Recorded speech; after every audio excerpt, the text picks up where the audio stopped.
Hey everyone, it's Tree here, and thanks for sticking with us to the end of the story of Life Exchange. It is a story written by Jenny Dooley and published by Express Publishing. You can check out the Express Publishing website for more wonderful graded stories and more interesting books and CDs. You can find the link in the description below this video. Before we get into the final episode, let's review the story so far. Jake and Luke were childhood friends and co-workers. One day, when they went hunting, their car crashed down the hill and only Luke survived the crash. But after that accident, Luke was like a complete different person. His accent and behavior were just like Jake. And what did Rose mean when she said that Megan's husband was dead? And Luke received telephone calls from the mysterious man, which made him very frightened. Today, the truth is revealed.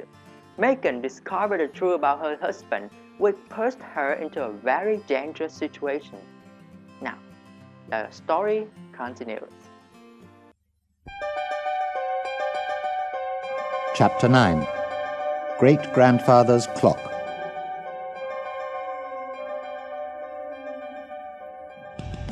Megan sat at the other side of the desk and talked to Luke's secretary. Megan liked Mary. She was glad that Luke had someone like her to look after him. I was at home cooking and Luke telephoned me. He told me to come here because he had something to tell me.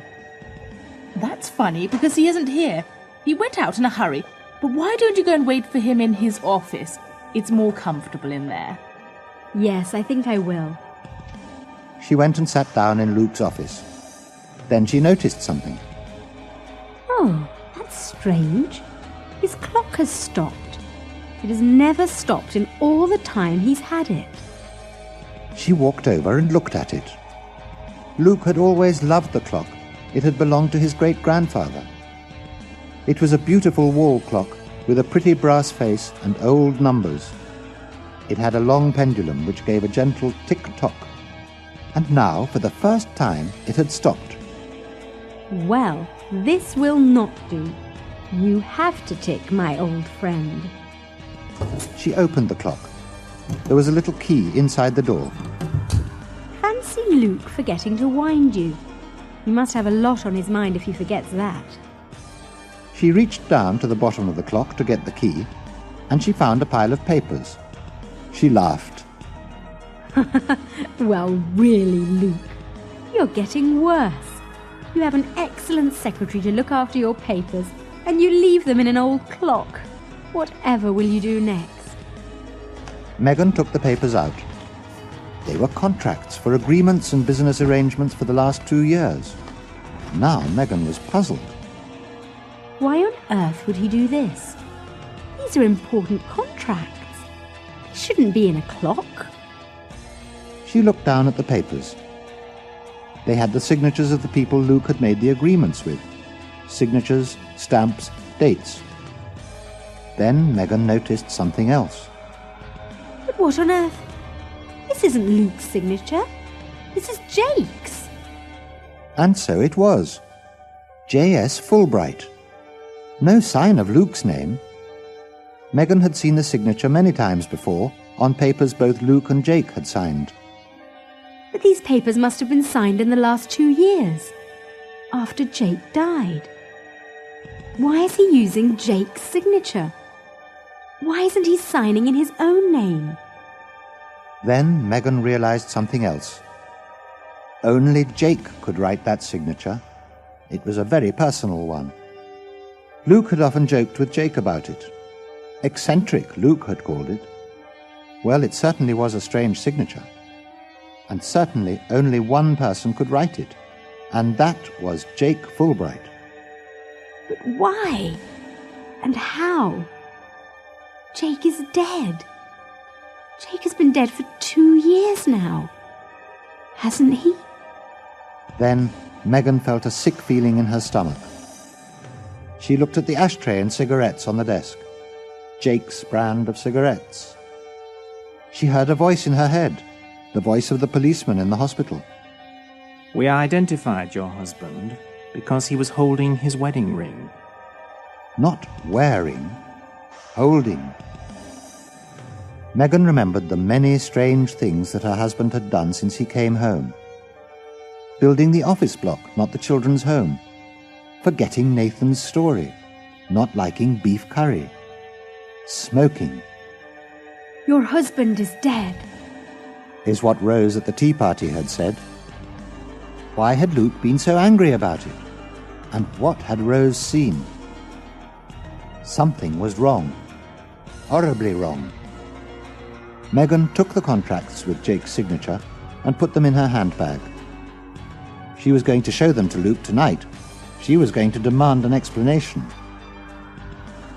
The man she had brought home from the hospital was not her husband. Of that, Megan was sure. But she wasn't sure what to do about it. And what did it all mean? Where was the real Luke? Megan remembered the strange telephone calls. Luke had been very frightened. Who had telephoned him? Suddenly, Megan was very frightened too. She picked up her keys and went out of the office. She walked past Mary. Are you leaving, Mrs. Harrison? Yes, I can't wait any longer. Tell Luke when he comes in that I'll see him at home. All right, Mrs. Harrison. See you soon. Yes, Mary. Goodbye.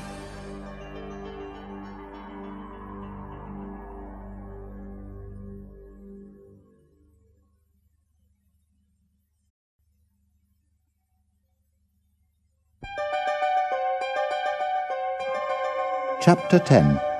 The Chase. Megan came home, tired with worry and sick with fear.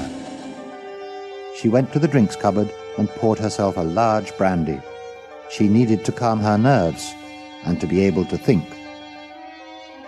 Nathan came home from school, tired from a long day. Megan put him to bed early. She didn't want him to hear anything of the conversation she was going to have. When Luke came home, he was dirty, black from the scene of the fire. He was tired and shocked. It had been a terrible fire, and Megan knew nothing of it yet. She asked him why he was so dirty. It's from a fire, Megan. My new office building is gone. It has been completely burnt. But Megan did not run to his side to comfort him. The brandy gave her extra confidence. She asked a question. Who did it, I wonder? Have you found out? Luke looked at her in surprise. No, not yet. Megan went and poured herself another brandy. She did not pour one for Luke. Instead, she moved around the room. She felt the brandy inside her, making her warm and making her head very light. As she walked, she knocked something from a small table. It crashed to the floor and broke. Oh no! My lovely statue of the flower girl. Oh, now what am I going to do? Luke spoke to her sharply. Oh, come on, Megan. It's only a little statue. I'll buy you another one. Another one? There could never be another one. You don't remember buying it for me, do you? Go on, tell me. Where did you buy this present for me? Oh, Megan, I don't know. What's the matter with you?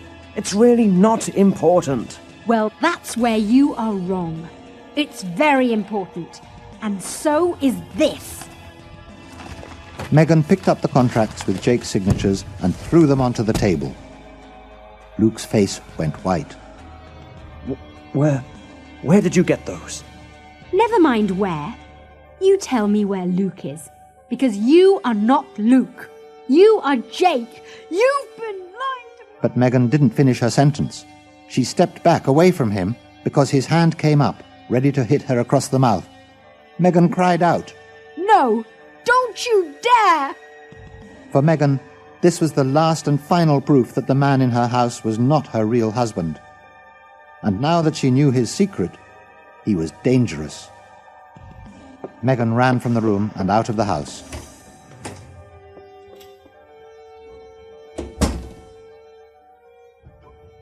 She got into her car and drove into the road. She needed to be away from him and to think.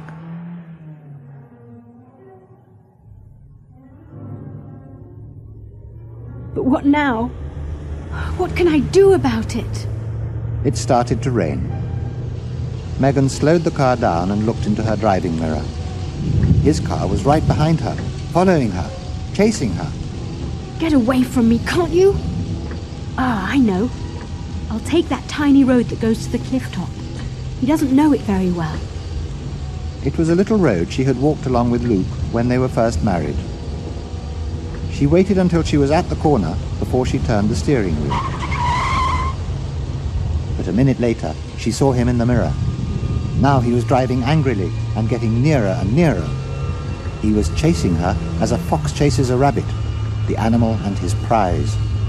And Megan was his prize, and he wasn't going to lose her. Not now, not after all this. She was driving faster and taking the corners well. The tires on her car screeched as she turned. He followed her round another bend, then the road became straighter. It ran along the top of a cliff. He changed gear and looked hard at the back of her car. Now was his chance. He could see the back of her head. He could see her eyes as she looked into her mirror. He looked again. Those were not Megan's eyes. Those were Luke's. Now he couldn't see the car. A figure stood in his way. A tall, light figure, shining against the dark sky. The figure of Luke Harrison. He screamed at the figure. Get out of the way, you idiot! But the figure stayed there, staring at him without fear. And it stood between him and Megan, blocking the road. He turned the steering wheel and put on the brakes. Get out of the way! He was losing control of the car. The wheels were skidding. The car was sliding across the wet road, away from the figure and away from Megan. He screamed and stared at the figure. Luke's eyes stared back at him. One wheel of the car was sliding over the edge of the road, and then another. As the car plunged over the cliff, he shouted his last word. Luke! Then everything went black.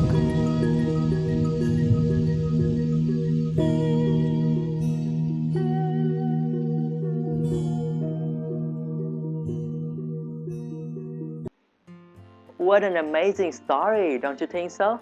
I love stories. So this is the end of our story. As always, you can refer to our website for the vocabulary list of the video. And please like this video or share it with your friends.